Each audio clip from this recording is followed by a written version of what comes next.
If your dry lips aren't improving, it's because you're measuring healing by symptoms and not stability. That's why one difficult day can make you feel like all of your progress just suddenly disappeared. I'm Jenice Story, nurse and founder of AJ's Infusions, and you're listening to AJ's Infusions Dry Lips and Lip Care podcast. Just a quick note, this podcast is for educational and inspirational purposes only and is not considered medical advice. Always listen to your body and consult your provider when needed. So I want to start by slowing this conversation down for a moment, because if you're listening to this episode, then you probably know exactly what I'm talking about. Your lips feel better, maybe even softer. Maybe we're not even checking them that much or reaching for that lip balm. And maybe for a few days, you think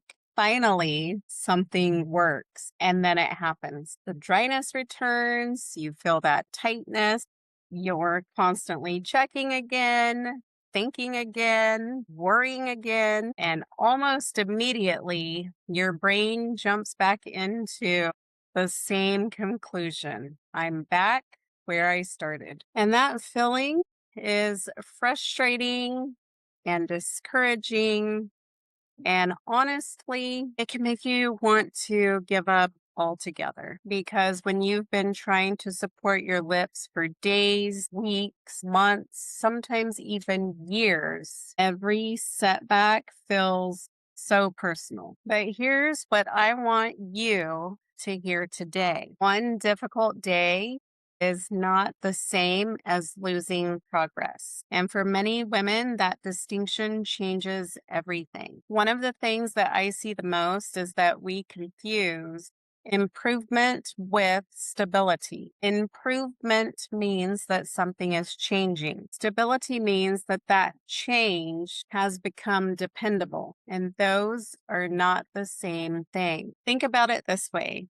If your lips have been stuck in this cycle for a long time, you may experience moments of improvement before your system fully trusts that new experience. Your lips can feel better before the pattern is completely broken. And then when that dryness returns, it can feel very alarming. Not because something is wrong, but because uncertainty is uncomfortable. This is where many women unintentionally enter a behavioral loop. The lips feel dry. The brain interprets that dryness as danger. Urgency appears, more products are applied, more checking begins, more frustration follows.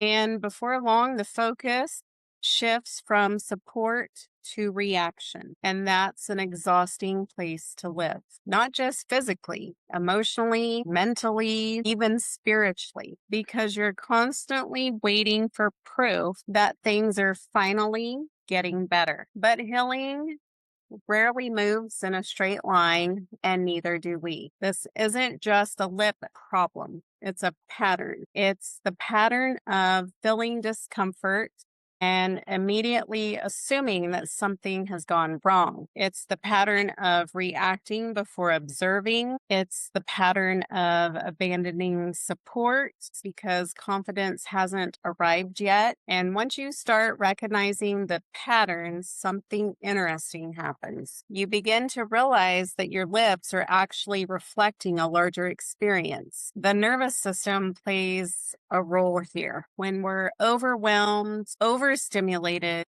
stressed, or constantly pushing ourselves, our relationship with discomfort changes. We become less patient, less trusting, less willing to allow the process to unfold. Everything feels urgent. Everything feels like it needs a solution immediately.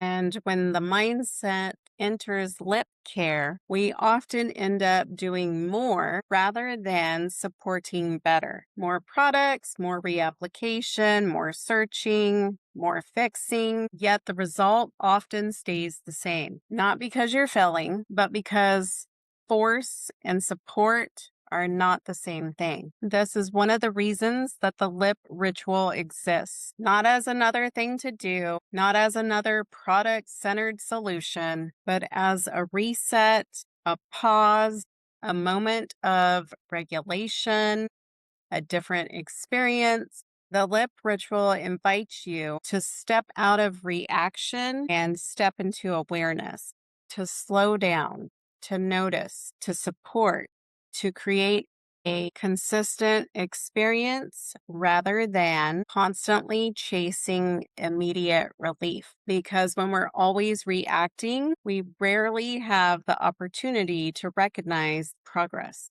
And progress is often much quieter than we expect. Sometimes progress looks like reaching for that lip balm a little less often. Sometimes progress looks like noticing that dryness without panicking. Sometimes progress looks like staying consistent even when that confidence has not arrived yet. And sometimes progress looks like trusting the process before you can even see the outcome yet. That's a very different kind of wellness. It's slower, gentler, less dramatic, but often much more sustainable. So if your lips have felt better and then worse again, I want to offer you a different interpretation. What if that doesn't mean you're starting over? What if it simply means that you're still in the process?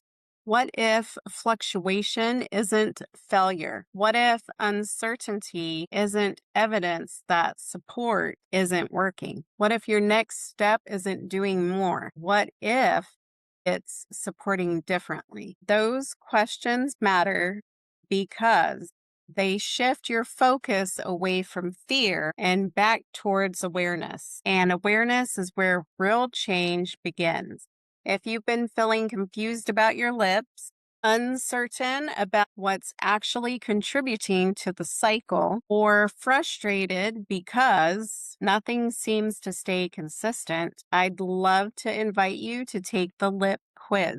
It's designed to help you better understand your unique lip pattern and discover what your lips may actually need. You can take the lip quiz and begin exploring a different approach to support, not more force, more clarity, more awareness, more intention, because your lips deserve more than constant reaction. They deserve support.